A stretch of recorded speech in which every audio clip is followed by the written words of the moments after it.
Ассалаумағалейкум, құрметті көрермендер. Бұл ел мен елші бағдарламасы. Өздеріңіз білетіндей, Ұлыбритания әлемдегі жаһандық қаржы орталығының бірі. Біз қазір Европадағы ең дамыған елдің елшісімен сұхбаттасамыз. Қазақстан мен Ұлыбритания 1992 жылдың 19 қаңтарынан бері қарым-қатынас орната бастады. Біріккен Корольдік Қазақстан экономикасына тікелей инвестиция салып отырған мемлекет. Әсіресе мұнай-газ саласын қаржыландыруда британдықтар көш бастап тұр. Парламентаралық, мәдени, гуманитарлық, әскери техникалық ынтымақтастықтың да қарқыны жақсы.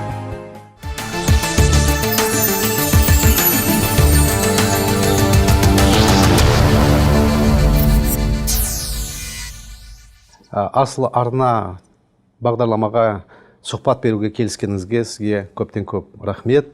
Ұлыбритания осы Европаның, дүниежүзінің ең дамыған елдерінің бірі. Сол елмен біздің қарым-қатынасымыз дамып жатыр. Ұлыбритания біздің елдің үшінші инвесторы. Сосын енді былай қарағанда, мынау Ұлыбританиядан алатын тәжірибе, алатын білім біздің елге өте керек деп ойлаймын. Сосын мынау бірінші сұрағым сізге: Қазақстанның қарым-қатынасын қалай бағалайсыз? Соның қандай перспективалары бар? Соны айтып кетсеңіз. There has been 25 years of Жалпы Ұлыбритания мен Қазақстан арасындағы байланыстың орнағанына 25 жылға жуық уақыт болды. Осы кезеңде екі жақты қатынас үлкен деңгейге жетті. Әсіресе соңғы 5 жылдағы жасап жатқан жұмыстардың қарқыны жоғары. Ұлыбританияның компаниялары Қазақстанның мұнай-газ саласында белсенді жұмыс істеуде. Соңғы 5 жылда олардың саны артып келеді. Біздің елдің бизнесмендері тек мұнай-газ секторында ғана емес, денсаулық, қаржы, білім беру саласында еңбек етуде. Осыдан 3 апта уақыт бұрын Қазақстан Ұлыбританияның үкіметаралық комиссиясының отырысы өтті. Қазақстан Республикасы инвестициялық даму вице-министрі Ерлан Хаиров Лондонға барған еді. Сол кезде жалпы құны 1,3 миллиард доллар болатын бірқатар меморандумдарға қол қойылды. Менің ойымша, осындай екі жақты қатынас күн санап артып келеді. Мұның нәтижесі болашағымыздың жарқын болуына келеді. And we're keen to work with our Kazakh friends to achieve that. Ұлыбритания елінің инвестициялары мұны шикізат салаларына салынған. Қандай салаларда әлі жұмыс істеу керек? Well, first and foremost, I would say mining. Kazakhstan, everyone. Менің ойымша, тау-кен өндірісінің бағыты жақсы. Қазақстанда осы сала жақсы дамыған. Инвестиция тұрғысынан алғанда осы сала маңызды. Ендігі мәселе сіздің елде тау-кен кодексін қабылдау керек. Британдық сапаршылар соңғы 2 жылда осы заңнамалық құжатты жасауға көмектесіп жатыр. Егер заңнамалық негіз реттелсе, бұл инвестициялық саланың болашағы зор деп ойлаймын. Және де атап өтетін нәрсе, Астана халықаралық қаржы орталығының келешегі зор. Менің және Лондондық компания басшыларының ойынша, бұл орталықтың пайдасы сіздің ел үшін өте зор. Қазақстан мен Ұлыбритания бұл салада өте тығыз жұмыс атқаруда. Сондай-ақ, екі ел денсаулық, білім беру, жоғары технология саласында бірігіп жұмыстар жасауда. Қазір өзіңіз білетіндей, халықаралық нарықта капитал мен инвестициялардың жетіспеушілігі орын алуда. Тоқтала кететін нәрсе, Ұлыбритания мен Қазақстан басқа мемлекеттерде де бәсекеге қабілетті болуы керек. Осы салаларда сауда келісім шарттарын өте мұқият әрі тиімді жасап шығару керек. Сонда ғана өнімділік көп болады. Айтып кеттіңіз, Астанада халықаралық қаржы орталығы салынып жатыр. Сол қаржы орталығы дамып кету үшін үкіметтен қандай көмек жасаған керек? Сол қаржы орталығы тезірек жүріп кету үшін. So I think that what your government is doing is absolutely right. Менің ойымша, Қазақстан үкіметінің бұл орталықты жасаудағы жұмыстары өте жақсы. Заңнамалық құжаттар халықаралық талаптарға сай, әсіресе сауда-саттық саласындағы кодекс маңызды. Астана қаржы орталығы тек қана қаржы орталығы болып қоймай, инвесторларды тарту көзі болады деп ойлаймын. Және Ұлыбританиялық компанияларды да ұтымды жобалар күтіп тұр деп сенеміз. The world standard, the world commercial standard, that is. Дүниежүзінің танымал білім саласы Великобританияның. Великобританияда 4-5% дүниежүзіге санау білімге шығатын ақшаның 4-5% Великобританияны шығады. Дүние жүзінің 8% мынау публикациялары Великобританиядан шығады. 70 Нобелев лауреат Великобританияда тұрады екен. Сондай білім саласын дамыту үшін біздің Қазақстан еліне қандай шаралар қолдану керек? Well, it's a great question, and education is a huge multiplier. Бұл өте жақсы сұрақ, және өзіңіз білесіз, болашағымыздың басты талабы білімді болу. Бұл тұрғыда Қазақстан мектептеріндегі ағылшын оқытуға деген ұмтылысты қолдаймын.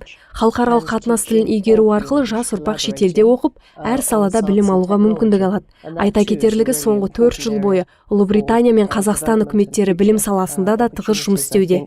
For Kazakhstan, with its neighbors and more widely. 16 қарашада екі елдің арасындағы үкімет арасындағы комиссияның отырысы болды. Сол комиссияның қандай шешімдері маңызды деп санайсыз?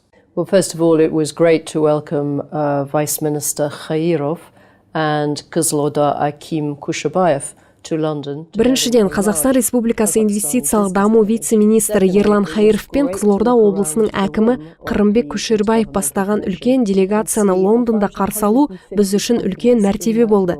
Егер байқасаңыз, үкіметаралық комиссия отырысы болған залда 150-ден аса компаниялардың өкілдері қатысты. Олар Қазақстанмен жұмыс істеуге қызығушылықтарын білдірді.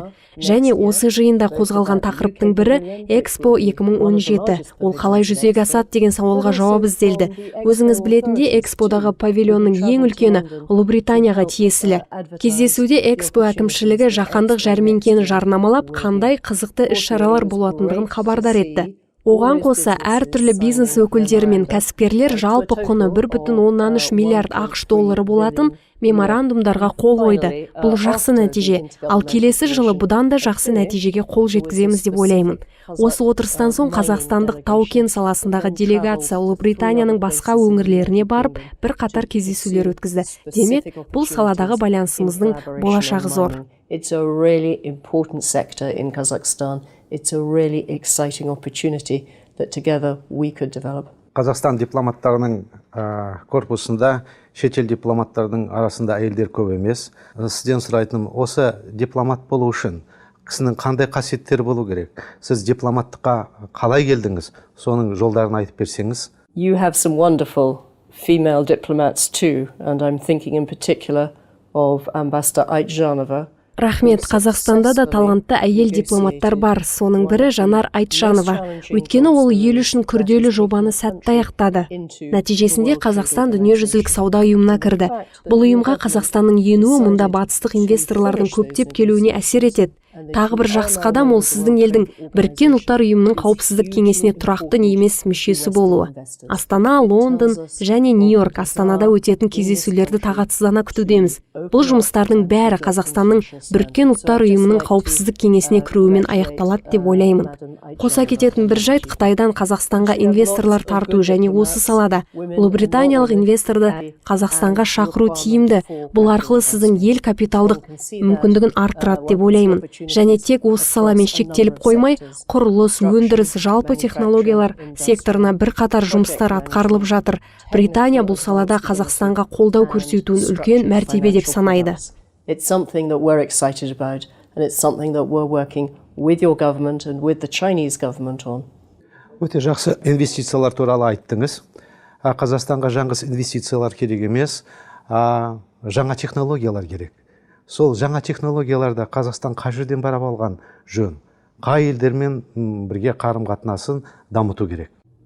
Well, I think it depends on each sector. For example, if you're looking at renewable energy, Менің ойымша, мәселе технологияны қолдану мақсатына байланысты деп ойлаймын. Мысалы, жел энергиясы және кез келген баламалы энергия туралы айтсақ, Ұлыбритания және Голландия тәжірибесі керек, ал күн энергиясына қатысты басқа елдердің тәжірибесі қажет.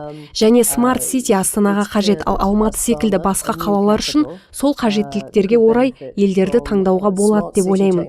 Ұлыбритания баламалы энергия саласындағы жаңалықтарын Экспо аясында өз павильонында паш етеді. Сонда көп адамның көргенін қалаймын. Біздің бөлісетін жаңалықтарымыз өте көп. Have on show. So I look forward to welcoming as many people as possible to visit our pavilion at Expo in Astana next year. 16 желтоқсан күні біздің тәуелсіздігімізге 25 жыл толады. Сол үлкен біздің елдің мерекеміз. Сіздің қандай мына біздің көрермендерге құттықтауыңыз болады, соны айтып кетсеңіз. Well, firstly, тәуелсіздік күніне құттықтаймын, of course. And secondly, Тәуелсіздіктің 25 жылдығы құтты болсын. Қазақстан өз тәуелсіздігіне қол жеткізіп бір белеске шықты. Енді келесі саты одан да қызық, одан да жарқын болады деп ойлаймын. Тек осы кезеңді сәтті іске асыруға тілектеспін. Оған қоса осы 25 жылдық мерейтойда Қазақстанда жұмыс жасап жатқаныма қуанамын. And it's a privilege to be working here in Kazakhstan on the 25th anniversary. Асыл арна бағдарламаға өте терең, маңызды сұхбат бергеніңізге сізге көптен көп рахмет. Жұмысыңыз жемісті болсын, өміріңіз ұзақ болсын. Рахмет сізге. Көптен көп рахмет сізге.